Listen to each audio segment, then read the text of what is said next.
My name is Myra Wells, and I'm 28 years old. 6 months ago, I flew from Los Angeles to Boston for my sister Victoria's big day. When I arrived at the venue and said my name, the staff looked confused. They flipped through the guest list once, twice, then looked up at me with pity. "I'm sorry, ma'am, your name is not here."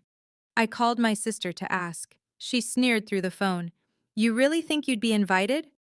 So I left quietly. I placed a gift on the table, just a small silver box. Hours later, when Victoria opened it in front of 400 guests, she saw what was inside, and she hasn't stopped calling since. But I never answered. Before I tell you what was in that box, please take a moment to like and subscribe, but only if you genuinely enjoy this story. Drop a comment telling me where you're watching from and what time it is there. To understand why that gift destroyed everything my sister built, I need to take you back to when I first realized I was never really part of this family. I grew up in a 3-story colonial house in Beacon Hill, Boston. From the outside, we looked like the perfect family, wealthy, respected, the kind of people who summered on Martha's Vineyard and donated to the right charities. But inside those walls, there were 2 daughters, and only one who mattered. Victoria was 3 years older than me. She had the bigger bedroom, the designer clothes, the piano lessons, the dance recitals our parents actually attended. I got the hand-me-downs and the silence. My 10th birthday was when I finally understood my place in this family. I'd been counting down the days. Double digits felt important. I imagined balloons, a cake with my name on it, maybe even a party like Victoria had gotten, the one with the pony and the catered lunch and 40 kids from her class. That morning, I woke up early and ran downstairs. The kitchen was empty. My mother was on the phone, planning Victoria's upcoming cotillion. My father had already left for work. Neither of them looked up when I walked in. "Mom," I said, "it's my birthday." She covered the receiver. "I know, sweetheart. We'll do something later." They never did. But that evening, there was a knock on my bedroom door. It was Grandma Eleanor, my father's mother, holding a small wrapped box. "Happy birthday, my darling girl," she said, sitting on the edge of my bed. Inside was a camera. Not a toy, a real one, with a leather strap and a silver body that felt heavy in my small hands. "You have an artist's eye, my dear." She touched my cheek. "One day the world will see what I see in you." I didn't know it then, but that camera would change my entire life. And Grandma Eleanor? She knew exactly what she was planting. 8 years later, I graduated high school with a full scholarship to the Rhode Island School of Design, one of the best art programs in the country. I thought maybe, finally, my parents would notice me. The ceremony was on a Saturday afternoon. I'd been selected to give a short speech about pursuing your passion. I practiced for weeks, imagining my mother's proud smile, my father's firm handshake. The morning of graduation, I came downstairs in my cap and gown. Victoria was at the kitchen table scrolling through her phone. My parents were huddled over my father's laptop. "The ceremony starts at 2, I said. "We should leave by 1 to get good seats." My mother didn't look up. "Sweetheart, something came up." "What do you mean? You—" My father finally glanced at me. "Victoria has a networking event with Goldman Sachs.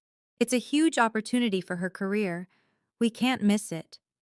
I stood there in my graduation gown, clutching my speech notes. "It's my graduation." "Photography isn't a real career, Myra." My father's voice was flat.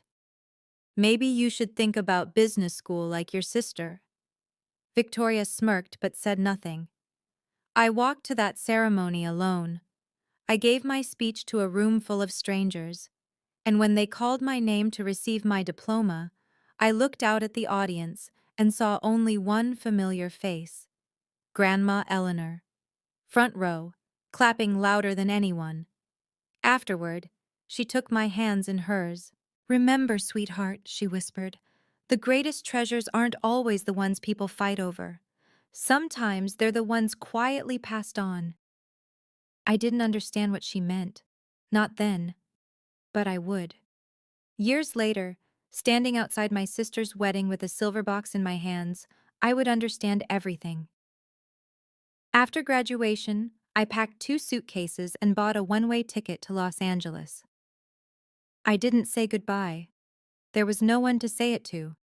For the next 10 years, I built my life in silence. I started as an assistant to a wedding photographer, carrying equipment and adjusting lighting. I learned everything I could. I saved every penny.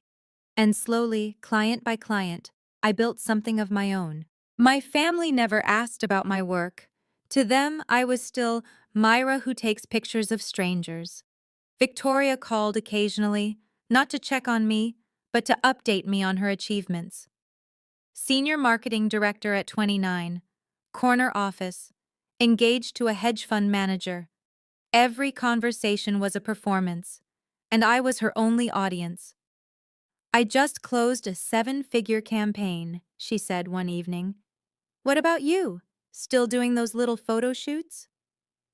I was sitting in my office at the time, the one with floor-to-ceiling windows overlooking downtown LA, the one with awards on the walls and a client list that would make her head spin.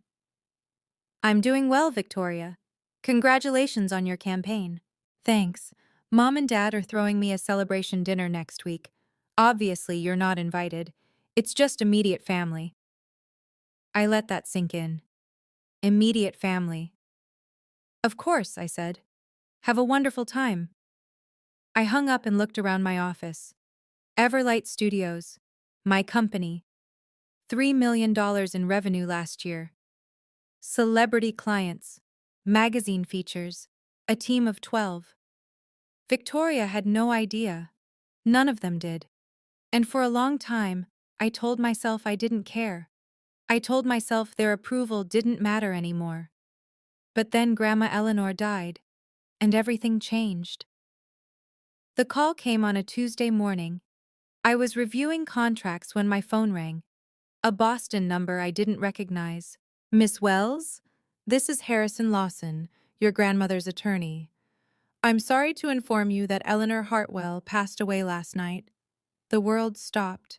Grandma Eleanor was 82. She'd been slowing down for years, but I always thought there'd be more time. One more visit, one more phone call, one more chance to tell her how much she meant to me. I flew to Boston that same day. The funeral was held at Trinity Church, filled with hundreds of people whose lives she'd touched. Grandma Eleanor had been a prominent arts patron. She'd funded galleries, scholarships, emerging artists. She believed in beauty and the people who created it. I sat in the third row, alone. My parents were in front, accepting condolences. Victoria stood beside them in a black designer dress, dabbing her eyes with a handkerchief. But I noticed something. Between the sympathetic hugs, Victoria kept glancing at my mother, and my mother kept glancing at my father. They were whispering about something. The jewelry collection, I heard Victoria say. Have you talked to the lawyer about when we can— Not here, my mother hissed. We'll discuss it after. I stared at Grandma Eleanor's casket while my family counted her possessions like inventory. She deserved better. We all did. After the service, as people filed out, a hand touched my shoulder. Mr. Lawson, the attorney, gray-haired, kind eyes. Miss Wells, he said quietly, could you stay after? There's something your grandmother wanted you to have. My heart clenched. Of course. I had no idea that what he was about to show me would change everything. Mr. Lawson led me to a small office at the back of the church. He closed the door and sat across from me, a manila envelope in his hands. Your grandmother came to see me 2 years ago, he began. She was very specific about her wishes. What I'm about to show you is separate from her public will. He slid the envelope across the table. Inside were 2 documents and a letter. The first document was a notarized amendment to her estate. I read the words 3 times before they sank in. The Hartwell jewelry collection, her entire collection, valued at $2.3 million, was mine. Not Victoria's, not my mother's, mine. My hands trembled as I opened the letter. My dearest Myra, if you're reading this, I'm gone. But I need you to understand why I've made this choice. Victoria sees these pieces as trophies, status symbols to be displayed and envied. But you, my darling girl, you see their history, their meaning. You understand that beauty isn't about possession, it's about preservation. Your mother and sister will be angry. They'll say I made a mistake. But I've watched you grow into someone remarkable, even when no one else was watching. These pieces belong with someone who will honor them. They belong with you. All my love, Grandma Eleanor. I pressed the letter to my chest, tears streaming down my face. There's one more thing, Mr. Lawson said gently. Your grandmother requested that this remain confidential until you decide the right moment to disclose it. I nodded, unable to speak. I tucked the documents into my bag and walked out of that church with a secret that would sit in my heart for 6 months.